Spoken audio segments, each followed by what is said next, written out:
did housekeeping, so we're all set. And like I mentioned, we have the senator here fresh out of committee, so he'll give a few remarks at the top, and then we'll go straight into questions. Whenever you're ready, Senator, go ahead and take it. Okay, well, first of all, thank you everybody for joining, and thank you for your patience. As you might have been monitoring prior to my joining this session, the Senate Judiciary Committee had, I think with the exception of our confirmation hearings for Supreme Court Justice Ketanji Brown Jackson last year, the longest hearing that I've been a part of on both a timely and critically important issue on desperately needed ethics reform for the Supreme Court. You know, I don't want to speak for too long. I would rather respond to some of the questions that you may have.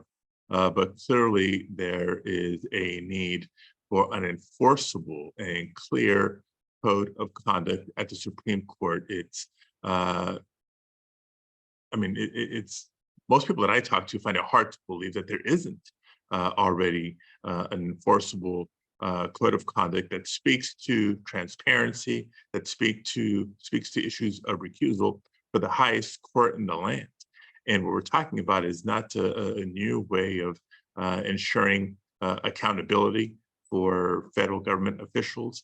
It's not a new concept. We're talking about the same types of disclosure requirements, the same types of recusal requirements that apply to elected officials, from the President of the United States, members of Congress, you know, all the way through state and local governments across the country, and also recusal and transparency requirements that apply to judges, yes, federal judges, except for the Supreme Court justices. The reports of the last several months are just the latest examples of why there needs to be such a ethics reform at the Supreme Court.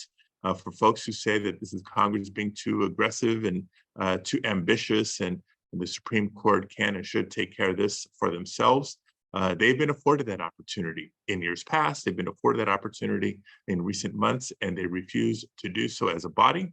And through the Chief Justice Roberts, because they have failed to do so, Chief Justice Roberts has been invited by the Senate Judiciary Committee to come address the committee as to what the plan will be, not just for the sake of transparency and recusal and accountability, for the sake of public confidence in the Supreme Court.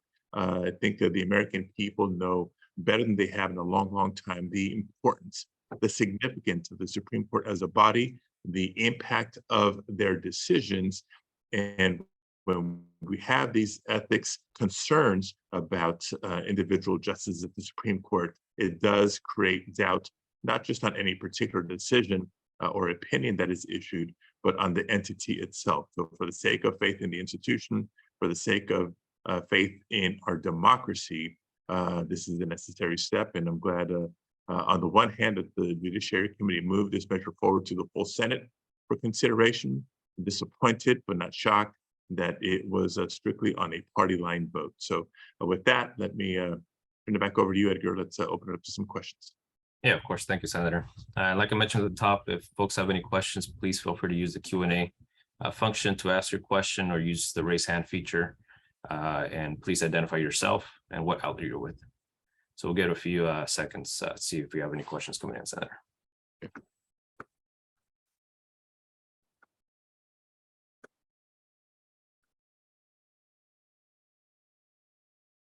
All right, we got the first one from Jillian from SAC-B. Give me 1 second.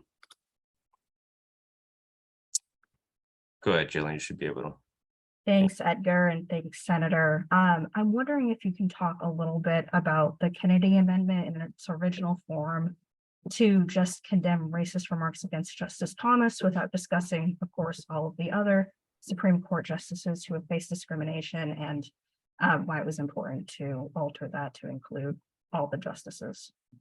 No, I appreciate that. First, let me make a comment to the amendments that were offered by the Republican members of the committee. By and large, I mean, I wish they were taking the matter more seriously, but because Democrats are in the majority and were able to agendize this measure, I think they try to exploit it for political gain. Again, that's my commentary on the vast majority of the Republican amendments that are offered. You know, they're looking to the next election cycle, some potential hit pieces for individual Senate races or whatnot on this particular amendment by Senator Kennedy. If we were to take him at his word about concern about racist remarks and attacks against a member of the Supreme Court, it should apply equally across the board and not just be offered to protect or defend one particular justice. Just as we've repudiated any threats of violence against a member of the Supreme Court, it should apply to everybody. Just as we've called for these ethics reforms. It's not just for Supreme Court justices that were nominated by a president of one particular party. They apply to everybody. And so to amend his measure to apply across the board, I think was the right thing to do. Thank you, Senator. Any other questions from folks? Again, please feel free to use the Q&A function or raise the hand. All right, looks like we have Savannah from the National Journal here. Give me 1 second. Go ahead, Savannah. Hi, Senator. Thank you so much for doing this. You mentioned Chief Justice Roberts being invited in front of the committee. Do you think the committee should subpoena him to appear as you all continue to work on this issue just beyond this legislation? That's everything is still on the table as we're continuing to advance these ethics reforms and being mindful of any continuous reporting of specific actions by Supreme Court justices. Right, there's a process that needs to be followed. There needs to be investigation. The committee has done that. There does need to be hearings, and the committee has done that. And that's what led us to the markup of the bill today. If Chief Justice Roberts were to change his tune, we'd welcome it. If he was willing to genuinely engage with the committee to address either specific concerns and or what we're trying to achieve here, and ensure that there is an enforceable code of conduct for Supreme Court justices, then we'd absolutely welcome that. So a subpoena, I'd be supportive of, but the bottom line is we need genuine constructive cooperation, and short of that, then the Senate and Congress needs to act. Great. Thank you, Senator. It looks like that's all the time we have today. Again, for everyone joining us, this has been recorded. We'll be sharing it after the event. But thanks for that. Thank you, everybody. Take care, General. Bye.